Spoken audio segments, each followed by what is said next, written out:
commence avec 5. L'armée irlandaise durant la bataille de Kinsale. Je crois qu'il est inutile de préciser que pour gagner une bataille, il est nécessaire que vos soldats aient un minimum de cohésion entre eux. Une cohésion qu'il est difficile de trouver lorsque plusieurs dizaines de clans et de tribus avec des intérêts divergents et des disputes qui durent depuis des siècles tentent de s'unir. Au XVIIe siècle, l'Angleterre protestante veut soumettre une bonne fois pour toutes l'Irlande catholique. Après une série de mesures discriminatoires et une oppression brutale des locaux, les clans irlandais se révoltent contre l'envahisseur et déclenchent une guerre qui culminera avec la bataille de Kinsale, au tout début de l'année 1602. La situation est compliquée. L'Espagne catholique a en effet envoyé 6000 hommes aider les rebelles. Seulement cette armée de secours se retrouve coincée dans la ville de Kinsale, qui est assiégée par des forces anglaises. L'armée rebelle irlandaise est priée d'accourir à l'aide des Espagnols afin de leur éviter une défaite cuisante. Les étoiles sont alignées, la maladie a mis hors service plus d'un tiers des Anglais, et les Irlandais sont supérieurs en nombre. Une attaque est donc décidée. Mais petit problème, les différents clans qui forment cette armée sont une espèce d'immense village gaulois. Cette armée est donc, en très gros, un regroupement de centaines de petits cheffaillons au caractère fier, parfois à la tête de bandes comptant quelques dizaines d'individus, ayant chacun leur rivalité et leurs objectifs, qui arrêtent pas de se chicaner pour des raisons absurdes, genre le cousin du chef du clan MacDonald qui a piqué une chèvre à la reine de la tribu des O'Brien, et ça y est, il y en a pour 200 ans de vendetta avec des dizaines de morts à la clé. Les morts par duel sont donc nombreuses, les différents clans se volent des armes et de la bouffe entre eux et s'embrouillent pour le moindre prétexte. Pire, les tactiques qu'ils utilisent sont d'un autre siècle. Par exemple, la cavalerie irlandaise, c'était des types qui posaient un tartan sur leur cheval, montaient sans étrier et qui fonçaient au contact de l'ennemi pour leur balancer leurs épées dans la gueule. Voilà, je pense qu'il y a plus efficace comme stratégie d'attaque, mais malgré ce bordel constant, les Irlandais sont sûrs de gagner. C'est sûr que juste avant la bataille, les principaux chefs de la rébellion vont se disputer toute la nuit, littéralement toute la nuit sur la répartition des prisonniers et du butin de la bataille du lendemain, alors qu'elle est même pas encore gagné, en fait. Ils se disputent si longtemps qu'ils finissent par partir bien en retard, vers Kinsale, ce qui permet aux sentinelles anglaises de les apercevoir. À peine arrivés, l'effet de surprise est donc perdu, et les troupes irlandaises, divisées n'importe comment en plusieurs colonnes, voient débouler sur eux la cavalerie anglaise qui les met immédiatement en déroute. Et alors que les Irlandais lâchent leurs armes face à un ennemi largement inférieur en nombre, les renforts espagnols, qui devaient arriver par la mer, avertis au dernier moment que la bataille a commencé, débarquent n'importe comment et n'importe où et ne peuvent rien faire pour empêcher la défaite. La journée se termine par un des pires fiascos de l'histoire de ce petit pays, et les Irlandais se font pougner, et l'intégralité des Espagnols sont capturés. Les Anglais auront plus souffert de la maladie que des combats, tandis que la rébellion irlandaise est vaincue, ouvrant la voie à une violente colonisation et à la quasi-disparition de la culture gaélique originelle de l'Irlande. Mais au moins nos amis irlandais avaient l'excuse de compter peu de professionnels dans leur armée, ce qui n'est pas du tout le cas de celle qui suit, qui est 4. L'armée française durant la bataille de Poitiers. Dans une campagne militaire, il faut sans cesse se remettre en question et savoir s'adapter à l'ennemi. Quand tu te prends 2 défaites de suite à cause des mêmes facteurs, c'est que quelque part il y a quelque chose qui a merdé. Alors c'est bien beau d'avoir de belles armures et de beaux chevaux, d'avoir une cavalerie à la pointe de la modernité, mais si les types en dessous des carapaces sont une bande de clowns arrogants qui ne suivent pas les ordres et qui s'embrouillent dans des concours de bites à n'en plus finir, on obtient une des pires défaites militaires de l'histoire de France.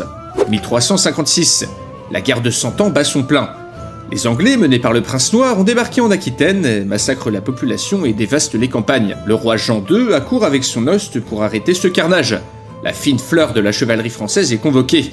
6 ans après l'humiliante défaite de Crécy, le roi veut tirer les leçons de la défaite et mettre fin à l'indiscipline chronique de ses chevaliers.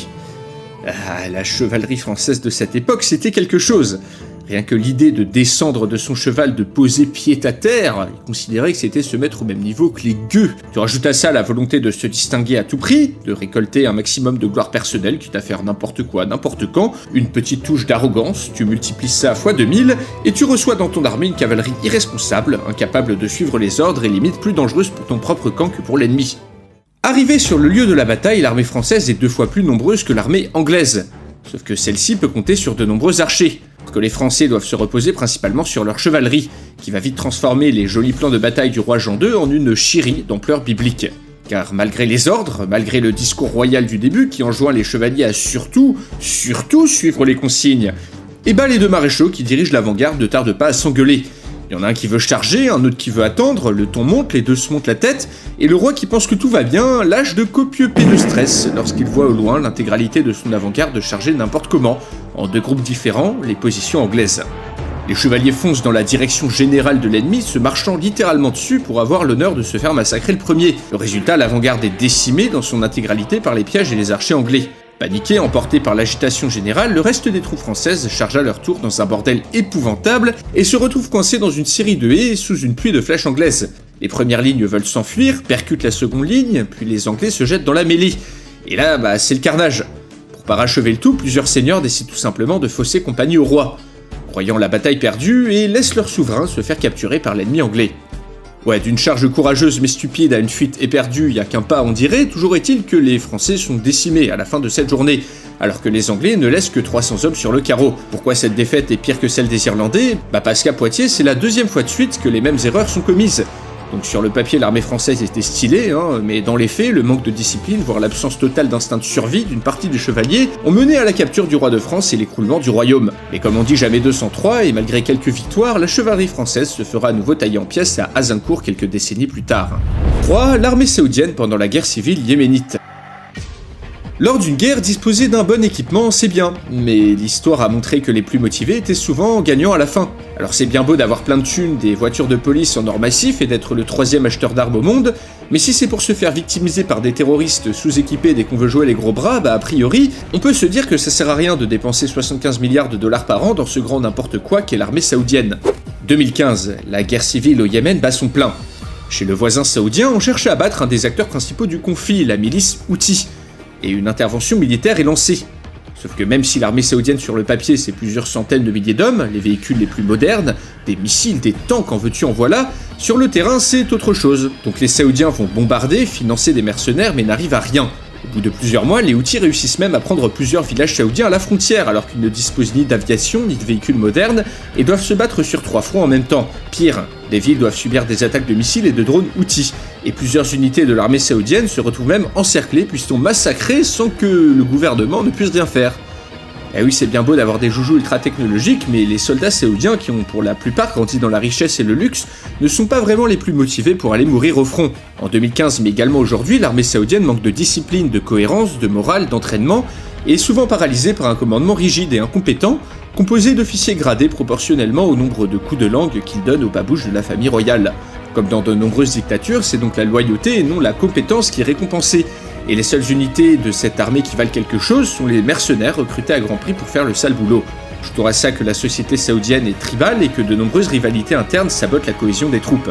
Tu rajoutes donc de l'incompétence avec de l'arrogance et tu saupoudres tout ça d'énormes thunes et tu obtiens l'armée saoudienne. Du coup, l'issue de cette intervention était prévisible, les Saoudiens se sont embourbés, se sont même fait envahir et bombarder leur territoire par les Houthis, et ont dû se retirer du pays sans remplir un seul de leurs objectifs. Comme quoi argent et compétence, c'est loin d'aller toujours de pair. 2. L'armée américaine pendant la bataille de Bladensburg. Ça vous tente que je vous fasse le récit d'une des pires humiliations de l'histoire des États-Unis d'Amérique, et ce face à l'Angleterre. Bon d'accord, il est vrai que les Anglais sont à l'honneur dans ce top, car présents dans 3 des 5 entrées, mais bon, ici quand on voit ce qu'il y avait en face, pas certain que la victoire soit très glorieuse. 1814. Alors qu'en Europe, Napoléon vient de se faire exiler sur l'île d'Elbe, une guerre fait rage sur le continent nord-américain entre les Anglais et leur ancienne colonie. Enfin débarrassée de l'embêtant empereur des Français, la couronne britannique peut désormais tourner toute son attention vers les États-Unis, qui leur ont déclaré la guerre pour avoir une plus grande liberté de navigation, et pour choper le Canada au passage. 1500 soldats chevronnés, arrivés tout droit d'Europe, vont faire face à un regroupement plus qu'incertain de 7000 Américains dans les environs du petit village de Bladensburg, dans l'état du Maryland. Les troupes américaines sont douteuses, et c'est un euphémisme, car la plus grande partie d'entre eux sont des miliciens, équipés à la hâte avec un armement du siècle dernier, voire partant même au combat sans fusil pour certains d'entre eux. Juste avant la bataille, ils sont nombreux également à ne pas avoir de munitions, tandis qu'une série d'ordres contradictoires et de déboires administratifs rendent les choses encore plus confuses. Lorsque le combat est sur le point de commencer, les troupes américaines sont disposées n'importe comment. Pas de belles lignes ici à la mode européenne, non pas de beaux carrés d'infanterie, mais plutôt des formations tenant plus du quadrilatère quelconque. Personne ne se couvre, la cavalerie est laissée en bas d'une colline sans ordre, personne sait où est l'autre, et les soldats américains sont épuisés par plusieurs jours de marche non-stop. Le commandement ne sait même pas où se trouvent ses troupes car il a oublié d'organiser un service de coursiers pour assurer la communication. Les Anglais aussi sont épuisés mais au moins sont organisés. Les combats s'engagent. C'était sans compter sur la qualité très médiocre des miliciens américains, car ceux-ci, après avoir vu les meilleurs éléments de leur armée vaincus par l'ennemi, perdent instantanément leur morale alors qu'ils sont toujours 3 fois plus nombreux. Et lorsque les Anglais tirent quelques roquettes sur eux, c'est la panique. Enfin, attention, pas une petite panique, non. Là, les miliciens s'improvisent coureurs de fond, jettent leurs armes et se carapatent si vite dans toutes les directions que les cavaliers anglais lancés à leur poursuite n'arrivent pas à les rattraper. Ça c'est de la fuite de compète, et un épisode particulièrement humiliant qui sera plus tard surnommé la Grande Course de Bladensburg. Ce triste épisode ouvrira la voie de Washington aux Anglais, où ceux-ci victorieux brûleront la Maison Blanche. Le pire dans cette histoire, les Britanniques auront perdu plus d'hommes que les Américains, alors que ces derniers n'auront subi que 70 pertes avant de tout lâcher pour partir gambader dans la campagne. Numéro 1, la flotte russe durant la guerre russo-japonaise. Alors là les amis, on va parler d'un foirage de niveau compétition, méthodique, carré, net et sans bavure. Le récit d'une flotte russe complètement à la ramasse qui va se prendre la pire branlée de son histoire, tout en manquant de déclencher plusieurs guerres sur le chemin de la bataille. 1905. Cela fait 1 an que l'Empire du Japon a déclaré la guerre à l'Empire russe, et que l'Empire russe se prend une des branlées les plus monumentales de son histoire. La flotte d'Extrême-Orient s'est faite décimer, et le tsar décide de prendre une décision audacieuse. Envoyer la flotte de la Baltique à l'autre bout du monde pour empêcher la prise de Vladivostok, et pour anéantir la flotte japonaise. Une décision audacieuse, dans le sens où la flotte est obsolète.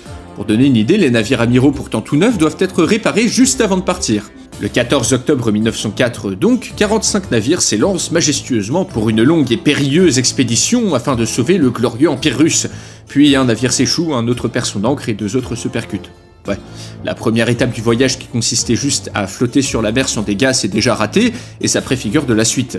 Car l'amiral complètement parano voit des navires japonais partout. En effet, il a une peur panique de tomber sur l'ennemi à 10 000 km de ses bases. Résultat, la flotte va bombarder durant son périple plusieurs bateaux de pêche et des chalutiers britanniques, suédois, qu'ils vont confondre avec des navires japonais, manquant de déclencher plusieurs guerres sur son passage. Le plus drôle, c'est que ces navires civils s'en sortent en grande partie intacts au vu des compétences de visée abyssales de l'équipage, constitué de marins inexpérimentés tout juste sortis de l'école. Les navires qui ne s'en sortiront pas intacts par contre, ce sont les navires russes qui se font dégommer par des tirs amis. Un des navires de la flotte va également combattre le vide pendant toute une nuit, tirant plus de 300 obus sur un navire japonais complètement imaginé par son commandant. Pire, l'ancre d'un des navires arrache un câble télégraphique qui coupe pendant 4 jours toute communication entre l'Afrique et l'Europe de l'Ouest.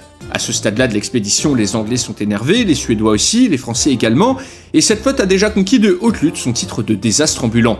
À cause de ces petites erreurs diplomatiques, le ravitaillement doit se faire en mer, sans escale, et on va même jusqu'à entasser du charbon sur le pont, dans les coursives, voire dans les cabines des officiers. Le reste du voyage se passe aussi bien que le début, on a une invasion de serpents venimeux dans un des navires, une mutinerie, encore des tiramis, un ouragan et le renfort en cours de route de plusieurs navires russes surnommés « Coule tout seul » par leur équipage, un renfort qui, je suis sûr, a dû rassurer tout le monde. Finalement, la flotte de la Baltique arrive sur place dans un état pitoyable, avec des marins épuisés, des algues et des coquillages plein la coque, et aucun plan pour la bataille. Le plus drôle, c'est qu'après avoir shooté tous les navires qu'ils ont croisés en les confondant avec des Japonais, les Russes ne vont même pas reconnaître le premier navire japonais qu'ils croisent, et le confondent avec un navire russe. Ils vont même tenter de le prévenir par signaux lumineux de faire attention aux Japonais qui traînent dans le coin. Seulement les Japonais, eux, sont compétents, pigent tout de suite ce qui se passe et vont donc engager la bataille. Les Russes se rendent très vite compte qu'ils sont totalement surclassés, leurs canons tirent moins vite, moins loin, et leurs obus n'explosent qu'une fois sur 10 à cause de l'humidité accumulée durant le voyage. L'équipage panique, les ordres se perdent, tandis que les Japonais se retrouvent à la fête foraine et font un énorme carton sans prendre énormément de dégâts en retour. Résultat, seuls 3 navires russes sur 45 rentrent à la maison. Un taux de perte hallucinant qui fait de cette bataille une des pires, voire la pire défaite militaire navale de l'histoire, et qui fait de cette flotte de la Baltique une des pires armées ayant jamais existé. En tout cas, j'espère que le concept vous aura plu, n'hésitez pas à checker cette playlist pour plein d'autres vidéos du type Top 5. Et en attendant, chers abonnés et spectateurs, on se dit à la prochaine pour une nouvelle vidéo.